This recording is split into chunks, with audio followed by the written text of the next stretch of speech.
Now we're going to start into this particular category now at the end of masses, gases and moles. Can I remind you again now, please, everybody here will need to have an A4 pad and pen, and notes and anything I'm doing will follow. But it's very important that you have a record of what I'm doing and that you're following it in sequence. Now I've done masses, gases and moles. And you need to make sure that you're clear on the concept of the mole. Now I'm going to go through a few things here with you just to make sure everything is okay. I have moles here. Are you all okay that you could convert volume to moles? Volume to moles. If I gave you the volume of a gas, could you tell me how many moles you had? Are you okay that you could convert mass, a given mass in grams? This could be in centimeters cubed. Grams, can you convert mass into moles? Okay, we'll come back in a moment. And lastly, particles. Okay, can you convert moles into particles or particles into moles? What are particles? They could be atoms, they could be molecules, or they could be ions. Okay, and what you need to know then, of course, is I've told you this already now, just to revise it for a moment. If I give you so many grams of a substance, you divide by the AR or the MR to get moles. You divide to go into moles, and you multiply to come out of moles. That's very important now. So if I gave you 6 grams of carbon, you would divide by 12, the AR for carbon. Okay, if I gave you 6 grams of H2O, you divide by 18, 16 and 2 ones 18. Will you remember now? You'll have a periodic table in front of you in the exam, or you'll have these values for AR printed on the front of the exam paper. I'll be doing all that next in stoichiometry, but it's important that you know what you're doing here, all right? So if I gave you a certain volume of a gas, 80 centimeters cubed of a gas, are you okay? You could convert that to moles. I didn't mention STP. So it must be room temperature and pressure, okay? So you would divide that by 24 litres, 24.0. Rubbish. You can't divide centimetres cubed by litres. Are you okay? And that would give you moles. Now, please be careful when you're dealing with them, because simple mistakes here, reflect on your chemistry, and it shouldn't, okay? So if I gave you the volume of a gas and I want to know how many molecules in it, you divide by 24 litres to get your moles, 24,2400, not, right? You would convert it into moles anyway correctly, and then you'd multiply by Avogadro's number to get into that. That's 6 by 10 to the power of 23, which will be given to you again on the front of your paper, okay? And that's how you'd be working with that. If I gave you the mass of a substance and you wanted how many molecules are in it, you would divide by its MR, molecules, MR to get moles, and then multiply by Avogadro's number to get the number of molecules you had. You divide to go that way, you multiply to go this way, okay? That's multiplied by the AR or the MR. And this one here, the two values I'll just mention them in passing to you. It's either 22.4 litres for STP or 24.0 litres if they don't mention STP. If they don't mention STP, it's a practical arrangement. So you're working in a room, so it is room temperature and room pressure, very good. And that's what you need there. Now, it's very important that you're okay with that, okay? Now, there's one piece of the mole I've neglected. It's going to come up subsequently in what we're doing. I have done some volumetric with you already, so you'll be aware of this. It's possible you would be asked, and this has become very popular in the Leaving Cert in the last couple of years, how many moles in a given solution? Now, if I tell you I have a solution in a volumetric flask, one volumetric flask here, okay, 250 centimeters cubed, and you have a solution inside in that, and it happens to have a concentration of 0.1 molar. Now, how many moles in that? Now, they're playing with your head a bit here. Now, be careful. So this is my second little map here that we need to be careful with, and I have to work with to make sure you're okay. This, of course, is the concentration thing. Whenever you do calculations with volumetric, M1 V1 over N1 equals M2 V2 over N2. Everybody okay with that? And you'll go and solve for the concentration of the solution M1 in moles per litre. Okay, that's the standard solution, and that's the solution you're endeavouring to standardise. And when you get your answer, it will go in here as molar, 0.2 we'll say one moles per litre, whatever it might be. It might be HCl or whatever, right? Now, do you know how to convert to the other concentration units on your syllabus? Very important. When you've got moles per litre, you then go to grams per litre here. Grams per litre HCl. How will you go from moles per litre to grams per litre? You'll multiply by the MR, the relative molecular mass. That's 35.5 and 1 is 36.5. Multiply by 36.5 and you've got that. Okay with that, everybody? No problem there. Now you've grams per litre, and where are the other destinations? They might ask you for percent WV, percent weight per volume, written like that. Or dare I say it, percent VV. We won't go there for the moment now, but that's it. So what does that mean? That's basically grams per 100 centimetres cubed. You're supposed to know that that unit of concentration and that is the same thing. They will use that on the paper, they won't use that. You're expected to know that. So if you had grams per litre and you wanted grams per 100, you'd simply divide by 10. Amazing. Divide by 10. That's all. Easy, isn't it? No problem there, I hope. All right, divide by 10 and you'd have that. Okay, that's exactly what they want. You have grams per litre, you want grams per 100, and that would be percent WV. This is a rare one over here. I haven't anything done with you on it, but I'm reminding you, if you're doing water analysis, all the solutions would be very dilute.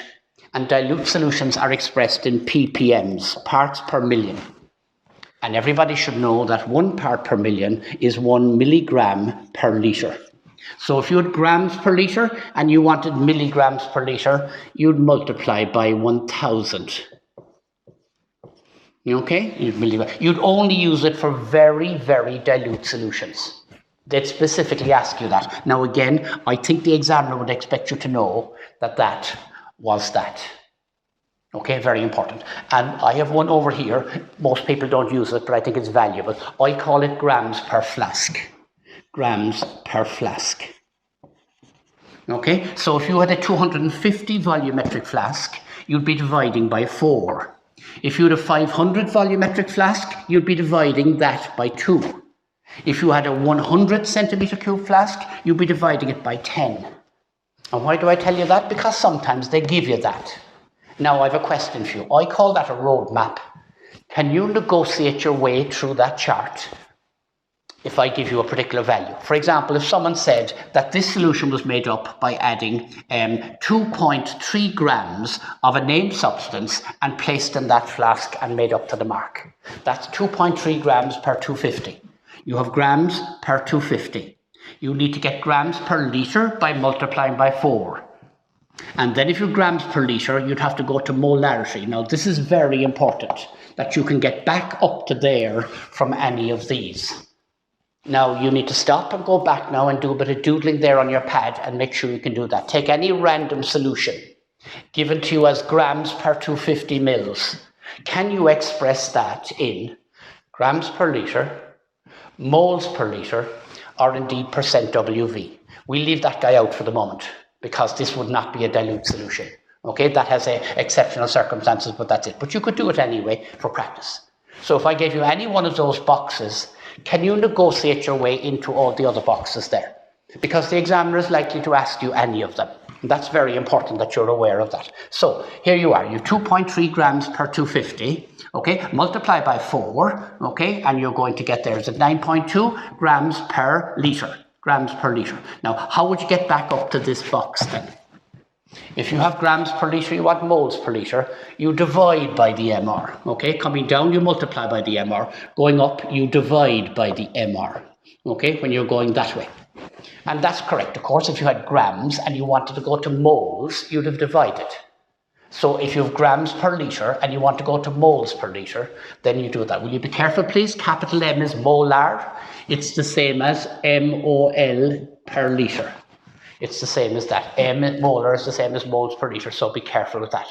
Now, do you think you're okay with that? Do you think you have the gist of that? Because it's very important now that you go back on this. These are milestones in chemistry, and you have to be very sharp on them. Now, why am I talking about all of this morning? Because I need you. I need you now to make sure you could work with the idea of moles in a solution. Now, the examiner is regularly doing this, and you need to be careful as to how you deal with this. We've dealt with moles already here. I've one addition to make to it. That's lovely if it was a gas.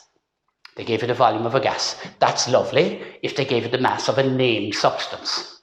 And that's lovely anytime, as long as you know what substance you're talking about. You can divide or multiply by Avogadro's number. But what happens if they give you a solution?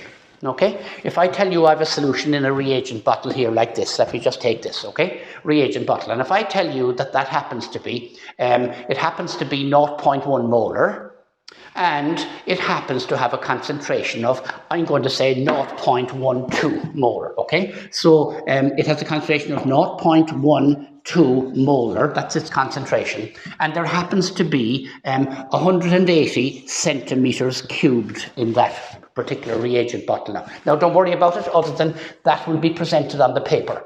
Whenever they give you a solution, you do not know how many moles are in that reagent bottle unless you know its exact volume and you know its exact concentration. And we have a simple formula for that now. It's the following, and I'd ask you all to be aware of it. Moles equals, okay, it is centimeters cubed divided by 1000 multiplied by molarity. Now, how are you fixed? So there you go. That number goes in there. That number goes in there, and you can calculate how many moles you have. By the way, if you think about this, centimeters cubed divided by 1000 is litres. Divide centimeters cubed by 1000, you have litres. That happens to be moles per litre. Therefore, if you multiply the number of litres you have by the moles per litre, you get the number of moles. Now, that's a functional formula. I wouldn't bother trying to explain it. I wouldn't bother trying to elaborate on it at all if I were you. I'd simply say, I always use this when I want to get the number of moles in a solution. And I think if you do that, you'll be pleasantly surprised how you'll solve so many problems. Now, will you be very alert, please, in question 1 on the paper, the volumetric question. By the way, all of you do question 1. Nobody leaves out question 1 in leaving cert chemistry. It's the volumetric analysis. We have a good idea what it will be. They're all the same, just different chemicals. And nowadays, in the last couple of years, since 2017 onwards, they've been asking silly questions like, how many moles in that solution, rather than the concentration. Read it carefully. And that's the form you'll want, okay? Now, let me make your life a little bit more difficult for a moment then. Supposing they told you that they had 1.0 litres of a solution whose concentration was 5.0% WV. And they asked you how many moles in that solution. Now, they'll name it as well, of course. You'll be given the name of it. And I'm not practicing what I preach here. I should be writing down exactly what it is. Will I put in HCl for respectability there? Okay, like that, HCl. How many moles in that solution? So what do you have to do? You say, there's my formula. Put that 1000, please be careful. Put that in there, 1000 in there. That must be converted to molarity. Hello, you're there. You must get up to there. Now, that's very important. Now, there's a very important piece of work on the board now. Your entire life is in front of you here in chemistry now, that you need to master this. You would need to take what I have on the board here now onto a pad, and you need to send your own little signals and messages. I go from here to here and here to here, and I know this and I know that, and you'll be pleasantly surprised how sharp you are at this. Now, please be aware of that, okay? I have to convert that to molarity. That's a unit of concentration, but I don't want that unit of concentration. I need that one. That's the one you need. Okay, so that goes in, you have to put that in there, 5% WV, that's 5 grams per 100, okay? You get grams per litre by multiplying by 10, and you divide by the MR to get the relative molecular mass and put it in there. So you have 1000 in there, convert that to molarity, and you have moles very quickly. And of course, the mind boggles then as to what they could ask you, right? I'll go back again on another one. Supposing the solution had, like I had a while ago, something along the lines of this. Supposing it had 2.0 grams of the named substance, I'm going to say copper sulfate, and it was made up in a 250 volumetric flask. Now maybe I'll change that to sodium carbonate, to something that is likely to be used in volumetric analysis anyway, and keep your life simple. Okay, sodium carbonate, Na2CO3. But they could give you anything now, okay? Just be aware of that. How many moles in that solution is what you're being asked? And the answer, of course, is you have 2 grams of that in that. That's grams per flask. Okay, and you need to be careful. How many moles in that? You have to work out on the basis of what's there more than anything else. That's the unit of concentration. And I'm going to say something to you now along the lines of a solution of 2 grams of sodium carbonate per 250 mils was prepared in a flask. Okay, and then 25 centimeters cubed of this was pipetted into a conical flask. 25 of this was pipetted into a conical flask. How many moles in the conical flask? There's the volume in there. You must convert that to molar. It's there at the moment. It's grams per 250. You go from grams per 250 to grams per litre, multiplied by 4, and then divide by the MR, 106, I think, 2 23s, 112, and 3 16s. Will you look it up and check it? Don't make a silly mistake now with that, okay? I'm a bit reckless with figures now, I want to tell you. You know, I don't spend any time on figures, but I expect you to spend time on figures. You'll be raging with yourself if you're going to get this wrong. Okay, so that's a unit of concentration. You must get it in there as molarity. You went from there to there to there, and that figure went in there. And you were told that, okay? And this could be a random thing now, like it could be anything there. They could be talking to you about, you know, you had a 5% solution of ethanol and a student spilled 24 centimeters cubed. How many moles were lost? Okay, and there you go. You have a volume. You must convert your 5% solution there into molarity. And if you do that, you're on your way, right? Then you pop it in here, that formula. Now I'm getting rid of that again for you. I just want you to see the essentials there, okay? The essentials. Now that's very important that you have that. That's the mole and everything to go with it, okay? Centimeters cubed, grams, and numbers of particles. How many numbers of particles in a certain volume? Convert the volume into moles and multiply by Avogadro's number and you have that, okay? What is the mass of 5 centimeters cubed of ethanol? Sorry, of 5 centimeters cubed of ethene, okay? It's a gas. Okay, you divide by 24, 24000, and you're going to get moles, and then multiply by the MR for that substance, the relative molecular mass, and consequently you have it in grams. So you're always using these. You're using them anyway, whether you're aware of this scheme or not, you're using it. But it would be nice to have some structure in it always to know where you're going. This is concentrations, moles per litre, grams per litre, and other conversions here. And can I finish finally by saying about this? You can't go from here, you cannot go from here to here without going through that. Okay, you must go from grams per flask to grams per litre, and then you must go grams per litre to milligrams per litre. You must do that, there's no way around it, okay? Now good, that's very important, and it's an important unit. Now I'd like you to take some time to get that together, because it's going to hold up all other areas in chemistry, and it is important you go back here now and make sure you're sharp on that, okay? Let me break it at this now for a moment.